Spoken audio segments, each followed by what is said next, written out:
שלום ילדים וילדות יקרים. זוכרים ששמשון הגיבור חזר לבית הוריו כועס אחרי שאשתו הפלישתית התחתנה עם איש אחר בגלל שהיא חשבה ששמשון עזב אותה אחרי שהיא גילתה את הסוד שהוא נקם בפלישתים. היום נגלה מה קרה אחר כך ואיך השם יתברך מתוך אהבתו הגדולה לעם ישראל המשיך להושיע אותם מיד הפלישתים בדרכים הכי מפתיעות שיש וגם הכי מעניינות. הסיפור המיוחד הזה נמצא בספר שופטים בפרק ט"ו. לאחר ששמשון עזב את אשתו וחזר לבית אביו, עבר זמן. שמשון התגעגע לאשתו והחליט שזה הזמן לחזור אליה ולנסות שוב. הוא הלך מלא בתקווה אל בית אביה של האישה הפלישתית, כאילו כלום לא קרה. הוא הגיע לדלת, דפק עליה, וכשאבא שלה פתח, שמשון חייך חיוך גדול ואמר לו, שלום, אבא של אשתי היקרה והאהובה, שאני כל כך מתגעגע אליה. אני רוצה לראות אותה ולבנות איתה את ביתנו היפה והמפואר, ויהיו לנו ילדים ותהיה לנו אהבה ואחווה ושלום ורעות. איפה היא אשתי היקרה? אשתי היקרה, אשתי האהובה, איפה את? אבא של האישה, כשהוא ראה את שמשון, ממש התבלבל, והוא התחיל לגמגם, והיה לו קשה להסביר מה קרה. הוא חשב לעצמו, מה אני אגיד לו, שהוא נטש אותה, שהיא כבר נשואה למישהו אחר? אז הוא אמר לשמשון, היא כאילו לא, כאילו אני, זאת אומרת, כלומר, שתינו, רגע, אולי אתה רוצה איזה תה או איזה לבנה? שמשון שאל בתקיפות יותר, נו, איפה אשתי? מה אתה אמרת? אני, אתה, היא, סבתא שלי, מה קרה? היכן היא? ואבא שלה אמר לו, כאילו אני, זאת אומרת היא, כלומר שנינו, הייתי בטוח ששנאת אותה, ולכן נתתי אותה לחבר שלך, למישהו אחר, לאיש אחר שהיה שם בחתונה. הוא גם ניסה להרגיע את שמשון והציע לו הצעה מפתיעה. אבל תקשיב, עזוב את מה שהיה, באמת, עזוב, יש לה אחות, הלא אחותה הקטנה טובה ממנה. היא, וואי, איך היא שוטפת כלים, איך היא שואבת אבק מהספות, ממש לא נשאר שם אבק, ממש כמו חדש. וכשהיא שוטפת כלים, לא נשאר אפילו זכר לסבון, למרות שהיא שוטפת לסבון. ואיך היא שרה, תשמע, אחותה הקטנה, איך היא שרה, ממש כמו צלצול הפעמון שבכניסה לארמון, ממש כמו צפצוף הציפורים שבחדר האורחים, ממש כמו גרגירי החיטה שמתחת החביתה. תשמע, הלא אחותה הקטנה טובה ממנה, תהי נא לך תחתיה, אולי תיקח במקומה, תתחתן עם אחותה הקטנה, היא אפילו טובה יותר ממנה. שמשון לא התעניין בהצעה הזאת. הוא התמלא כעס גדול, אבל הכעס הזה לא היה רק בגלל אשתו, אלא גם בגלל כל מה שהפלישתים עשו לעם ישראל במשך 40 שנה של סבל ועבדות. הקדוש ברוך הוא מתוך אהבתו לעם ישראל נתן לשמשון את ההזדמנות הזאת לנקום בהם. שמשון אמר בנחישות, ניקתי הפעם מפלישתים, כי עושה אני עמם רעה. הפעם אני אנקום בפלישתים, זה יהיה בצדק גמור, והם יבינו מי אני ומה כוחי ומה כוחו של הקדוש ברוך הוא. ומה עשה שמשון כדי לנקום? הוא עשה דבר מיוחד במינו שרק אדם עם כוח כזה אלוקי כמוהו יכול היה לעשות. וילך שמשון וילכוד 300 שואלים. תחשבו מה זה, לתפוס 300 שואלים. אתם יודעים לתפוס שואל? זה כל כך הרבה שואלים. הוא לקח גם לפידים, ויקח לפידים, ואיפן זנב אל זנב, וישם לפיד אחד בין שני הזנבות בתווך. הוא קשר שואל אחד לשני, זנב לזנב, ושם ביניהם לפיד בוער.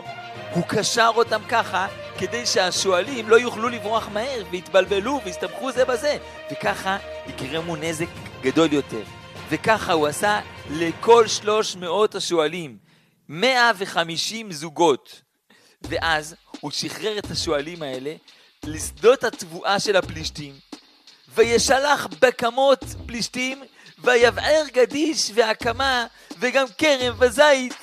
כל השואלים עם הלפידים הבוערים רצו בבעלה לכל עבר, והם שרפו את כל השדות, גם את התבואה שנשארה בשדות, גם את הערימות הקציר, וגם את הכרמים והמטעים של הזיתים. זה היה נזק ענק לפלישתים, שהם היו תלויים מאוד בכל התוצרת החקלאית הזאת שלהם.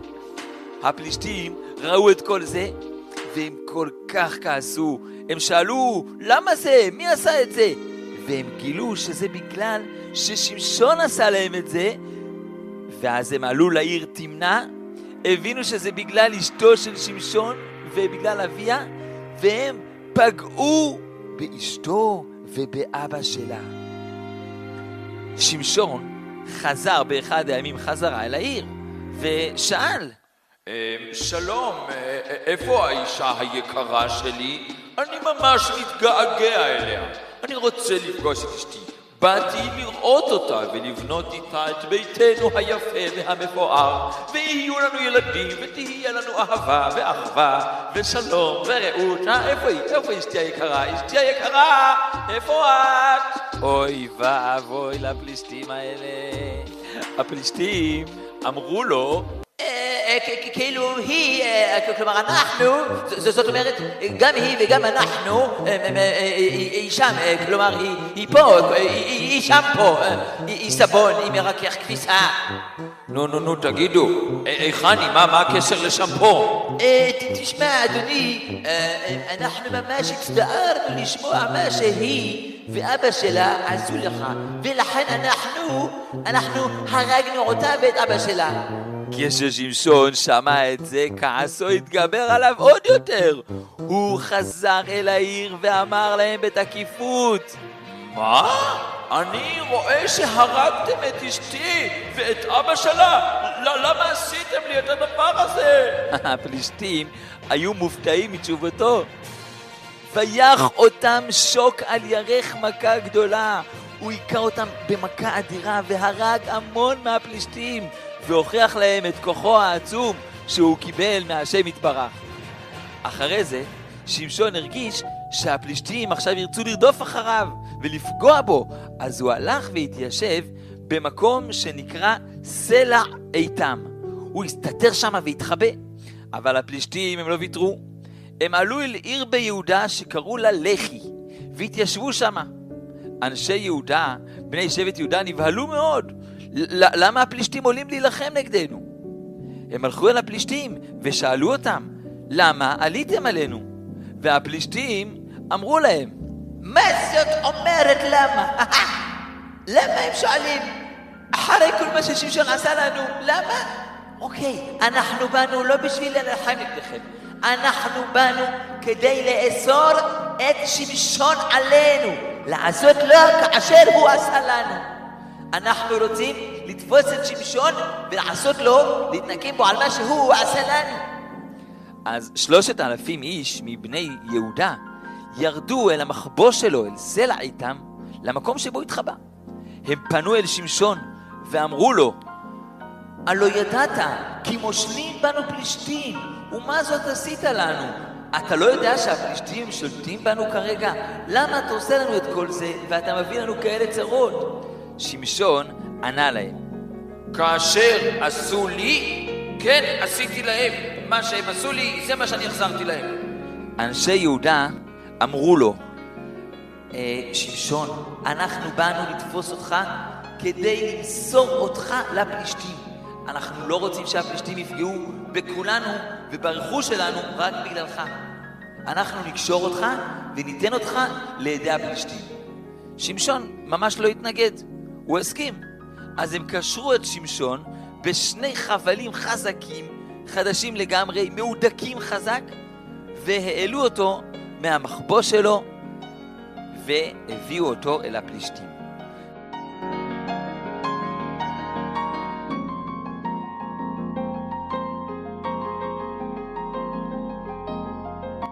וכאשר שמשון הגיע אל הפלישתים, הם ראו אותו והחלו לצעוק ולשמוח.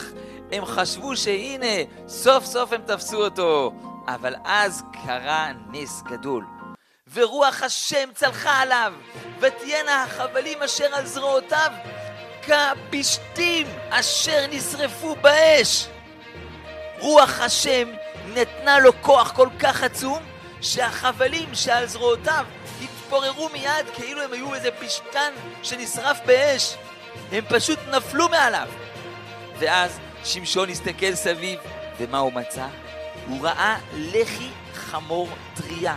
זה עצם של לסת של חמור. זה עצם חזקה וכבדה. ושמשון לקח אותה, וישלח ידו ויקחיה. ובכוחו העצום שהוא קיבל מהשם יתברך, הוא היכה בעזרת הלחי של החמור הזאתי 1,000 איש מהפלישתים. ויח בהם 1,000 איש. הוא היכה בבת אחת המון חיילים של הפלישתים. זה היה נס גדול של הקדוש ברוך הוא, שהשתמש בכלי כזה פשוט כדי להביס אויבים רבים כל כך. הוא קרא למקום הזה רמת לחי. יש לכם מושג למה?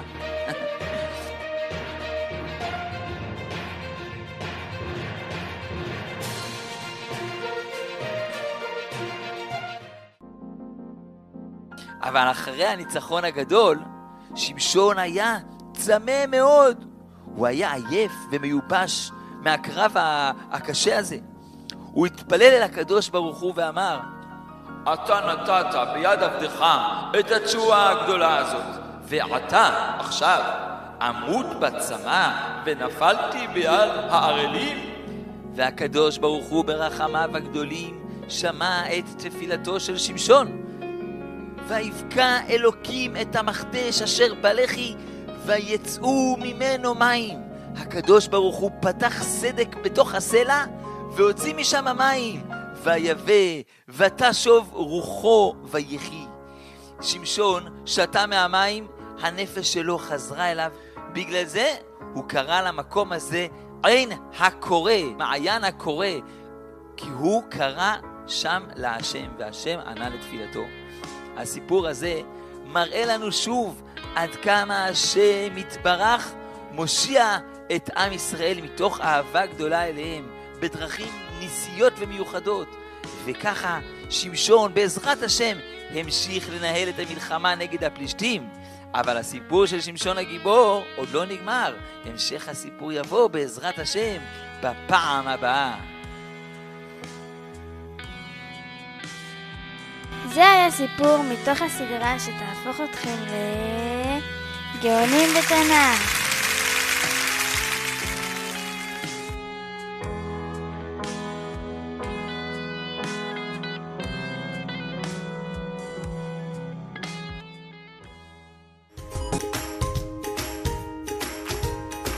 אם גם אתם רוצים סיפורי תנ"ך חווייתיים בכל יום ישירות לוואטסאפ וללא עלות, לחצו בקישור שלמטה לכניסה מיידית.